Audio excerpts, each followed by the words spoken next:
Hey world history students, I'm Miss Ziegler, the time machine teacher, and today I have a special treat for you. Straight from the time machine, we have the queen herself, Marie Antoinette. While you listen to her, what I want you to do is think about point of view. Remember, the questions that you ask yourselves for point of view is who is the author of the document or who is speaking to you? What does that person believe, and why does the person believe it? The why part is the most important. That's what I want you to try to figure out as you're listening to her little bit of information that she's going to give you about the French Revolution and her life in general, for you to figure out what Marie Antoinette's point of view is. Enjoy!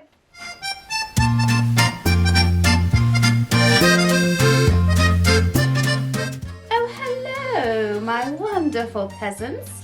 Welcome to my palace, the Palace of Versailles. I am your queen, Marie Antoinette.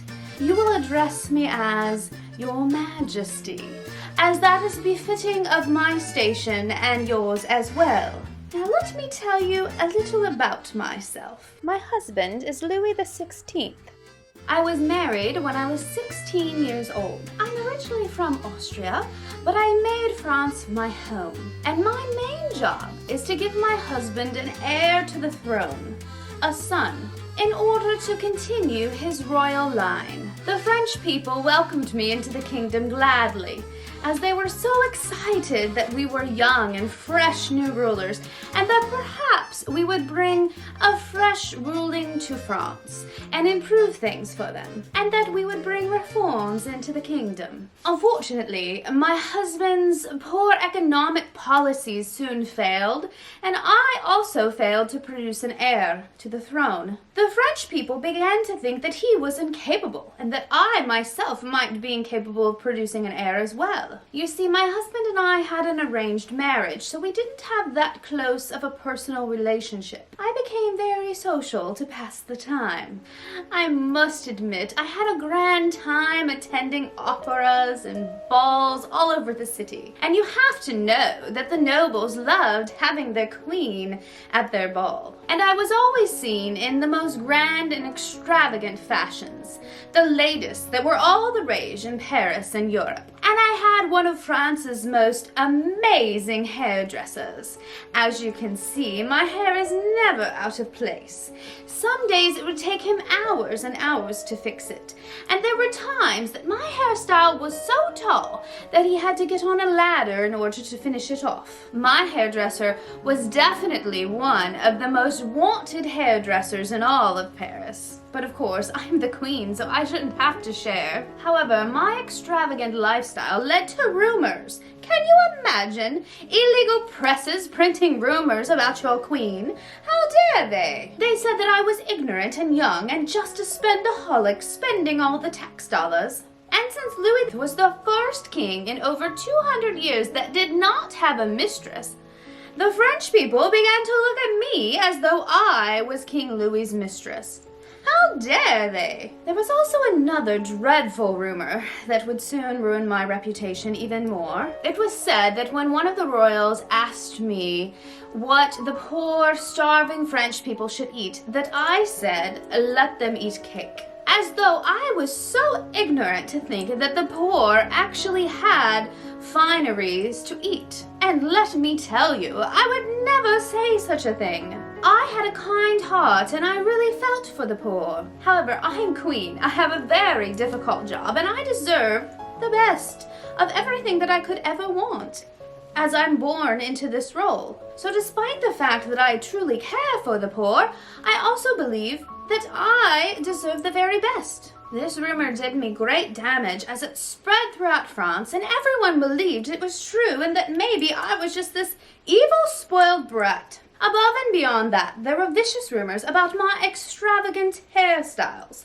The one I'm modeling for you today, let me get a little closer so you can see it, is called La Belle Poule. My hairdresser came up with this style. This hairstyle was to celebrate the grand victory of La Belle Poule, a French frigate that had gone into battle. My hairdresser imitated the French frigate within my hairstyle, as you can see here, and I attended a ball ball that night with this grand hairstyle. It was an overnight success and everyone wanted to have a hairstyle such as mine. It is also very heavy as it is supported with wires, but I believe that beauty is so worth it. Wouldn't you agree? Ah, James, I'm ready for my tea now. Why, thank you. Would you like to join me for tea? Oh, it's delicious. So, where was I? Oh yes, I was finally able to bear a child, an heir to the throne. Finally. My first child was a girl, and then she was followed by 2 boys. Unfortunately, my first son died in 1789. This was the same year that the Bastille fell and the revolution started. And because I was still in mourning for my son when the Bastille fell, everyone thought that I was still out of touch with reality and that I didn't care about the revolution going on. But in fact, I was mourning my son. Why would I worry about such things of government that I had no control over when I'm trying to mourn my child? It was quite a harsh judgment, if you ask me. And then in October 1789, the dreadful day happened when we were forced to leave our wonderful palace in Versailles. We were taken to a palace in the heart of Paris and kept as prisoners. Can you imagine your king and queen prisoners? Just dreadful. I secretly made a plea to my brother to help us escape. The plan was to flee on June 20th, 1791. My brother would meet us at the border. Unfortunately, we were caught about halfway to the small town where my brother would meet us, and taken back as prisoners of the revolutionary government. The following year, things only got worse. The revolutionaries attacked the palace, and the Legislative Assembly suspended all of the king's power. Just like that, we were stripped of our royal titles and all that went with it. My husband and I were no longer king and queen, but just suspects of treason. The Marquis de Lafayette, who was in the US during the American Revolution, played a large role in keeping them from killing us, which was fortunate for us at the time. After he helped George Washington in the American Revolution and returned to France, he became involved with the French revolutionary government. He was appointed to the command of the National Guard and put in charge of the safety of Paris. Despite his progressive opinions about government, the king and I were very close with the Marquis de Lafayette, and he argued against killing us. He was also a member of the National Assembly and helped draft the Declaration of the Rights of Man, which is largely based on the Declaration of Independence, so I am told. In the end, he was torn between his revolutionary ideas and his monarchist beliefs, but he was unable to save us from the guillotine, which was unfortunate for us. Because of his efforts to try to save us, he was eventually exiled from France, as the revolutionaries thought he was untrustworthy. It was a very poor ending for the Marquis de Lafayette. As for King Louis, my dear king, he was tried, convicted, and guillotined in January of 1793. I still remember that cold day that I became a widow. My children were taken from me, and I was put in a cell that was barely fit for a rat. As I grew weaker in that cell, they decided to put me on trial as well. I was tried for many crimes that I did not commit, including treason. Also, I had no role in the king's decision-making. I was not a part of the government. It was my responsibility to choose an heir and his responsibility to govern. So why would I be convicted of treason as well? It didn't make any sense to me. I pled my case bravely, but my fate was already sealed by the horrible judgment that the French people had passed upon me. And on October 16th, I was guillotined. I was only 37 years old.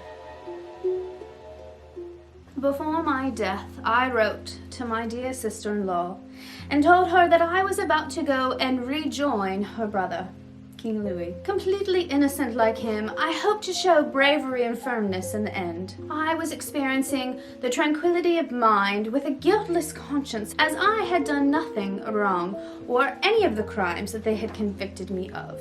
I wrote that it grieved me most that I would leave my dear children in this bitter and cruel world. And I forgave my enemies and prayed that my children would not try to avenge their parents' deaths. Unfortunately, my last remaining son died at the age of 10, most likely from conditions he suffered while we were imprisoned. My last remaining daughter was the only one to reach adulthood, but she struggled the rest of her life in a very unhappy marriage. So as you can see, I had a very short but well-lived life as your queen. I produced an heir. I did my part.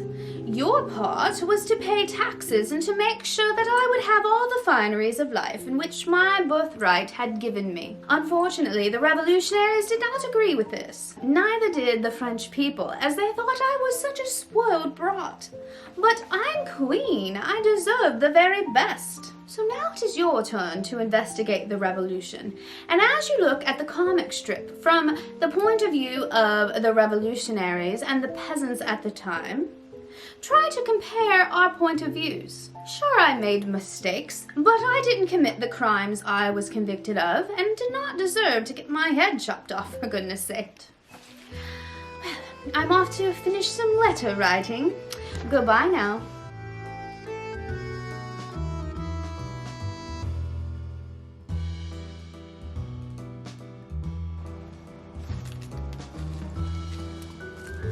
Well, hello again, my dear peasants.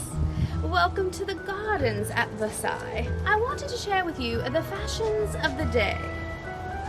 You see, the ladies at the time loved to wear what was called a peignoir, which is basically a hoop skirt that's wide at the hips. The earliest peignoirs would be essentially hung from the body and form a bell shape to the dress. Later versions would simply flatter the waist. These peignoirs would be popular into the middle 18th century. One could only hope that the balls you would attend would have very wide hallways, as it was sometimes difficult to get around and to even fit in your carriage. As your queen, I always set the fashion standard of the day, and many in Paris and around Europe wanted to emulate my style. Thank you again for visiting Versailles, and if you haven't subscribed yet, make sure and do so you don't miss out on more Time Machine events. Au revoir!